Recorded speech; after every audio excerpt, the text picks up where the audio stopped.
setelah mengalami kerugian, karena saya pada saat itu belum punya mental seorang pengusaha kali ya, rugi, udah berhenti lagi, akhirnya berhenti lagi. Apalagi saat itu saya berpikir ya udah lebih enak bekerja. Akhirnya saya mencoba lagi melamar-lamar dengan usia pada saat itu di atas kepala 3, ternyata sulit juga dengan terhimpitnya ekonomi pada saat itu, ya kita terima aja dulu gitu.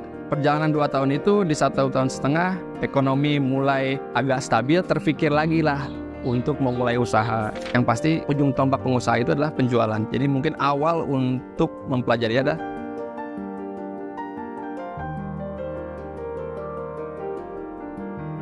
alhamdulillah, bismillahirrahmanirrahim. Perkenalkan, nama saya Dudi Hudaya. Usia saya sekarang di 43 tahun. Alhamdulillah diamanahkan usaha dengan brand Cendolin ini, menjual es cendol dan beberapa produk makanan lainnya.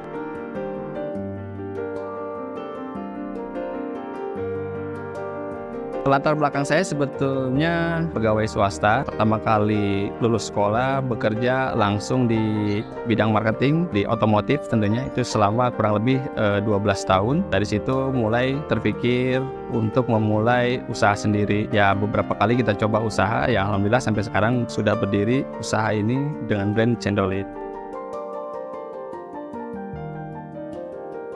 Kalau histori Cendolin ini sebetulnya sudah kurang lebih 6 tahun, tapi sebetulnya ini bukan usaha pertama yang saya rintis. Saya dulu pernah di bidang fashion, pernah di bidang peternakan juga. Alhamdulillah belum berjalan dengan baik, tapi untuk kesekian kalinya kita coba, akhirnya saya mencoba di bidang kuliner. Alhamdulillah di bidang kuliner ini sampai sekarang masih tetap eksis dengan brand Cendolinnya ini.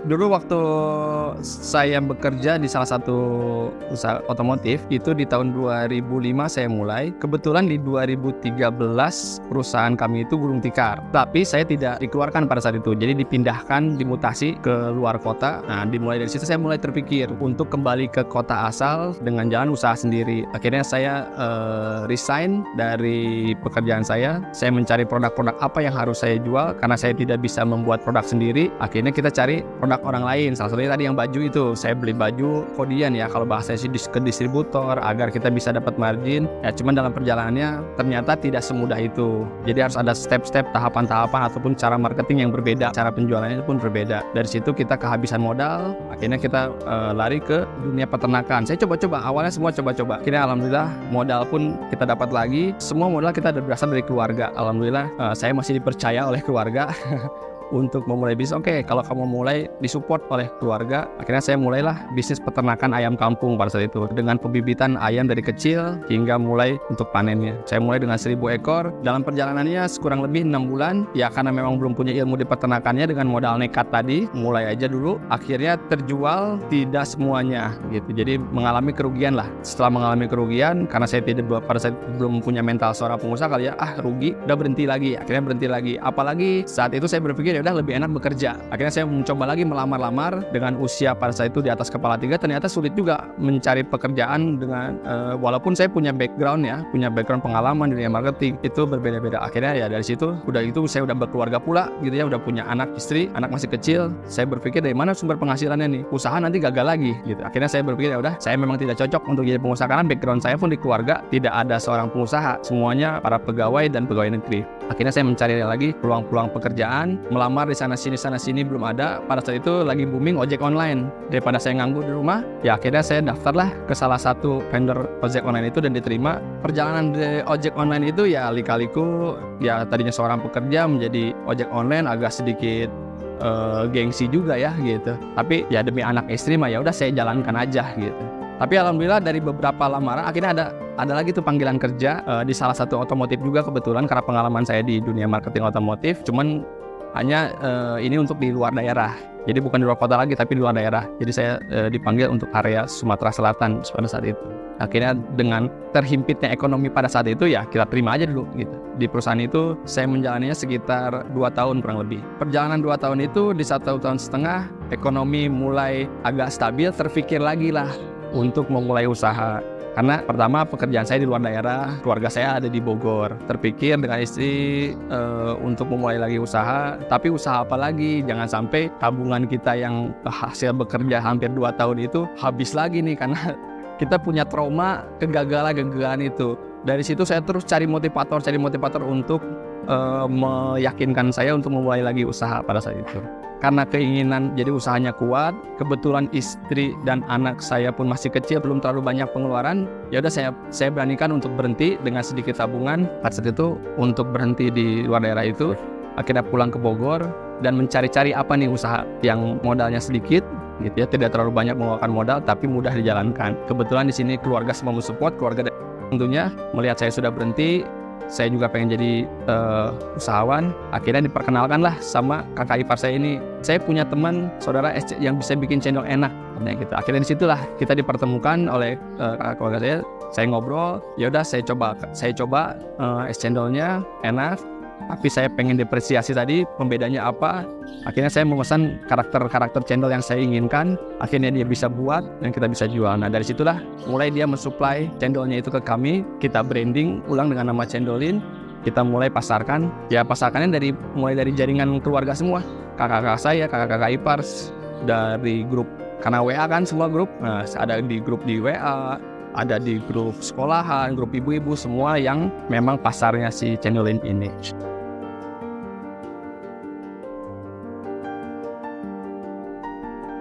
Kenapa saya harus di bidang kue ini? Mungkin pada saat awal di fashion, yaitu bukan masalah bidang, tapi pada saat usaha pertama dan kedua itu kita belum ada ilmunya untuk menjalankan bisnisnya, akhirnya tidak berjalan dengan baik. Nah di channel ini alhamdulillah saya mulai dengan pola gagal sebelumnya, saya coba lagi, yaitu salah satunya dengan berkomunitas ya Pak ya.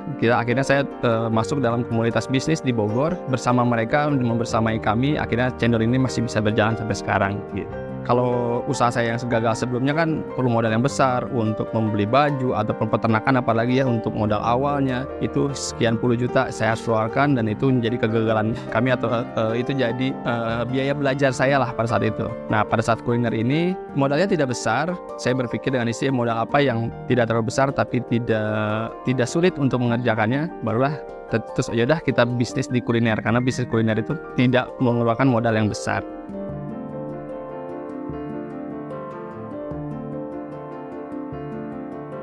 Kalau support system sih pasti keluarga ya, karena awalnya memang bisnis ini pun diawali dari keluarga istri khususnya yang benar-benar mensupport sampai membantu di bidang penjualannya. Sebelum kita punya resto sampai sekarang pun awalnya itu penjualan secara online. Ya, penjualan secara online semua disupport oleh keluarga. Kalau sekarang sih alhamdulillah omset kita kalau lagi ramai sih memang bisa di kisaran 100 jutaan per bulan. Untuk yang gagal kemarin otomatis keluarga. Untuk yang channel ini pun sedikit dari tabungan yang saya tadi resign itu, kita punya tabungan sedikit untuk memulai usaha. Tapi ada juga dari pihak orang tua istri memberikan modal untuk awal kita mulai usahanya ya. Salah satu pun ini di garasinya pun ini sebetulnya rumah mertua Pak gitu. Jadi rumah mertua, garasinya kita pakai untuk memulai usaha pada awalnya. Kalau bicara masalah modal, dulu itu modal saya percaya atau tidak hanya sekitar 2 jutaan. 2 juta itu untuk apa?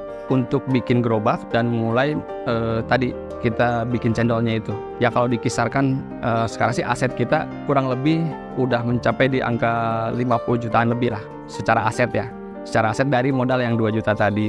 Jadi kalau untuk balik modal, alhamdulillah kalau untuk sekarang sih sudah balik modal. Ya, jadi sekarang ini hanya menyimpan keuntungan beberapa gitu. Pencapaian terbesar dalam usaha kalau dari segi target sampai sekarang pencapaian terbesar belum tercapai. Karena saya punya target tahunan, target 5 tahunan, atau target 10 tahunan gitu. Tapi kalau untuk target 1 tahunan alhamdulillah sudah tercapai. Itu adalah saya mau punya resto yang bermanfaat buat masyarakat gitu ya. Kita sudah bisa menjual secara bisnis kuliner, kita udah diakui mempunyai bisnis kuliner dan mempunyai omset 100 juta pertama, itu sudah tercapai. Ya alhamdulillah kita syukuri, itulah pencapaian yang saat ini kita dapat. Tapi kalau untuk pencapaian terbesarnya sedang kita upayakan, karena saya masih punya mimpi-mimpi yang lain seperti buka cabang dan buka bisnis kuliner yang lain.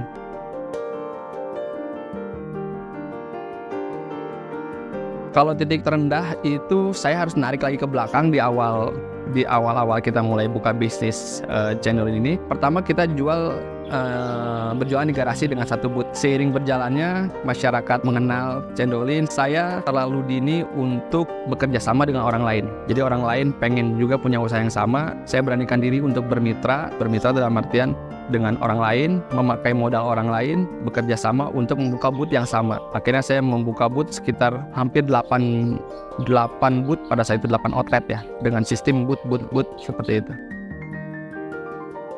Dari situlah kesalahan terbesar saya belum menguasai operasional. Ya, segi operasional saya belum menguasai, akhirnya usaha itu tidak berjalan dengan baik. Jadi usaha yang 8 itu hanya berjalan sekitar 2 bulanan lah. Saya sudah tidak bisa meneruskan lagi, itulah titik terendahnya. Titik terendah dalam artian saya merasa malu gitu ya kepada mitra-mitra yang sudah percaya sama saya untuk menjalankan bisnis ini, ternyata tidak jalan. Nah, pada saat itu saya berpikir untuk berhenti untuk bisnis ini, mau beralih ke bisnis lain. Saya sampai nanya ke mentor saya, sampai di mana saya harus bisnis ini tetap dipertahankan. Tapi ada nasihat-nasihat, ya itu tadi di komunitas ini, nasihat A, B, C yang saya dengarkan. Akhirnya saya bisa melalui itu mengatasi dengan para mitra-mitra yang sudah bekerja sama dengan saya. Akhirnya mitra-mitra pun mau mengerti pada saat itu, walaupun kerugian yang didapat hampir 100 jutaan juga pada saat itu, karena ada 8 outlet ya kurang lebih. Dari situ ya saya bangkit lagi dengan istri, bilang lagi kita mulai lagi produk apa lagi ya selain cendol. Nah dari situ diedukasi, kasih pengarahan, coba produk lain. Nggak lama dari situ pandemi juga bikin saya bingung pada saat itu harus melakukan apa. Tapi ternyata dengan adanya pandemi tersebut, sistem online malah langsung meningkat grafiknya gitu. Sementara saya ada potensi untuk menjual online gitu. Akhirnya mulai meningkat lagi penjualan, jadi rasa percaya diri saya mulai naik lagi, penjualan sudah mulai meningkat, keuangan sudah mulai stabil lagi, barulah kita inovasi produk. Bukan berarti saya pintar masak, alhamdulillah sekarang sih sudah di dunia digital seperti ini, di YouTube pun sudah banyak resep. Akhirnya dari pandemi itulah lahir produk-produk makanan yang lain selain cendol. Ada proyek-proyeknya, ada somai, batagor, yamin, pempek yang sekarang mungkin bisa dihidangkan. Kalau sekarang kendala yang dijalankan adalah operasional ya, karena kita yang mensupport bisnis saya berjalan ini adalah operasional yang harus ditingkatkan. Apalagi kalau mengenai kuliner itu masalah pelayanan, yaitu kendala-kendala. Terus masalah promosi yang efektif yang harus dipikirkan, terutama marketing juga sama menjadi satu kendala dalam artian kita harus menemukan sistem marketing yang tepat agar tidak mengeluarkan biaya yang yang mubazir gitu ya. Karena di dunia marketing itu kalau istilah sekarang kan bakar uang gitu ya, istilah bakar uang itu, tapi yang benar-benar efektif. Kita kan bukan pemodal atau pemilik keuangan yang kuat gitu untuk membakar modal di sana sini, enggak. Jadi kita harus mengeluarkan uang 1 juta harus dapat 10 juta misalkan. Nah itu yang harus dipikirkan. Nah tapi alhamdulillah itu disupport semua sama tim. Sekarang operasional pun sama, saya lebih konsen di perbaikan operasional ya. Jadi kendala utama untuk di bisnis saya sekarang ini adalah operasional ya. Jadi saya sekarang lagi fokus di operasional. Cara mengatasi operasional itu saya belajar dari bisnis yang sudah ada. Kebetulan di komunitas saya juga ada beberapa teman-teman yang sudah punya bisnis kuliner yang besar. Nah bagaimana operasional mereka, karyawannya seperti apa, sistem operasionalnya apa yang dipakai. Nah itu kita contoh sebetulnya. Jadi mencontoh kesuksesan orang lain, menduplikasikannya kepada bisnis kita dengan sedikit inovasi-inovasi sesuai dengan bisnis kita sini. Itu sih cara mengatasinya.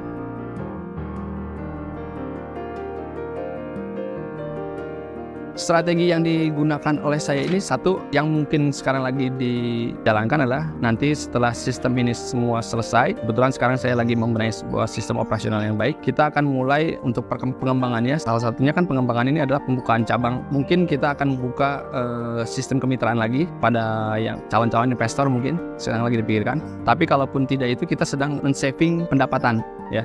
Jadi kan di keuangan juga ada namanya laba ditahan. Jadi keuntungan per bulan atau keuntungan per tahun itu tidak semena-mena kita langsung habiskan atau untuk owner semua gitu. Jadi ada untuk kita sisihkan beberapa persen untuk perusahaan, di mana itu nanti untuk pengembangan ke depannya. Selama saya menjalankan bisnis ini, karena memang bisnisnya lebih ke minuman dingin ya. Minuman dingin itu biasanya agak lebih sepi itu pada saat musim penghujan. Biasanya mulai menurun penjualannya. Cendol ini kan minuman yang manis-manis ya, kita akan mulai menanjak lagi nanti di bulan Ramadan biasanya. Kalau sepi-sepinya banget itu sebetulnya hanya di musim penghujan sebetulnya. Tapi kita udah mensiasati alhamdulillah sampai sekarang, yaitu kita nggak hanya minuman yang kita jual, kita juga ada makanannya. Jadi orang masih bisa beli yang lain. Walaupun memang secara omset tetap grafiknya dari tahun ke tahun agak menurun kalau memang masuk di musim penghujan. Ini yang jadi konsen kita ya, konsentrasi kita gimana caranya loyal customer disebutnya, biar repeat order. Sebetulnya satu dari rasa. Kita menjaga kualitas, sangat-sangat menjaga kualitas rasa kita pada customer, jadi jangan sampai penurunan kualitas ini terjadi. Kedua, pemberian reward. Kalau di customer ini kan kita pemberian hadiah-hadiah langsung sampai sekarang. Kalau setiap ada pembelian kita kasih souvenir. Pada reseller juga sama, kita ada program-program buat reseller kesinambungan ke depannya seperti apa.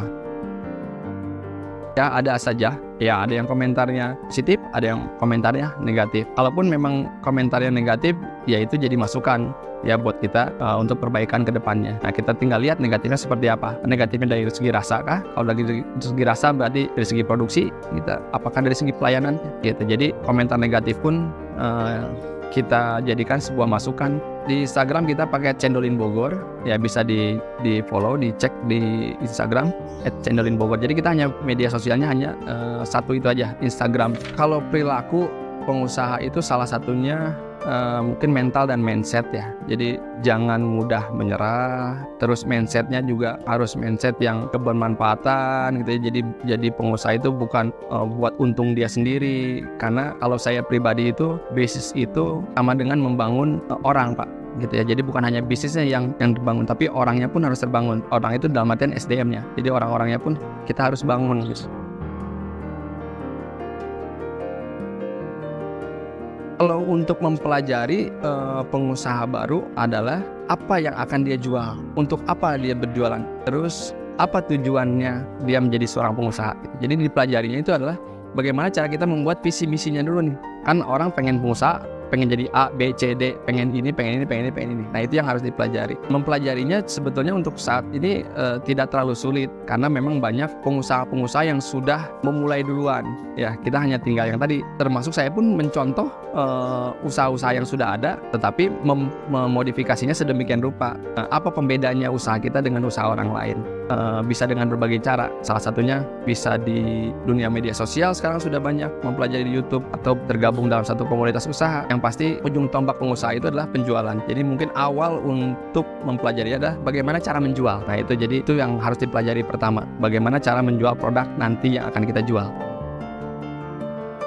Rumah Cendolin ini ada di Bogor, tepatnya di Komplek Gujir, Blok C26, samping Masjid An-Nasr, Kelurahan Ciamas Rayu, Kecamatan Ciamas. Itu alamat kita. Bisa datang ke sini langsung, bisa menikmati es cendol duren dari kita. Ada varian cendol duren, cendol original, ada cendol nangkanya. Makanan pun kita banyak tersaji, ada mie yamin bakso, ada batagor, ada somai, ada pempek, dan ada dimsum. Ada satu lagi menu yang terbaru adalah lasanya. Silahkan bagi masyarakat, teman-teman yang ingin mencoba produk-produk dari Cendolin, boleh datang ke rumah Cendolin di setiap hari Selasa sampai hari Minggu. Kita hari Senin libur di jam 10 sampai jam 6 sore. Bisa juga kunjungi Instagram kita di @cendolinbogor. Kita udah terdaftar di GrabFood dan di GoFood.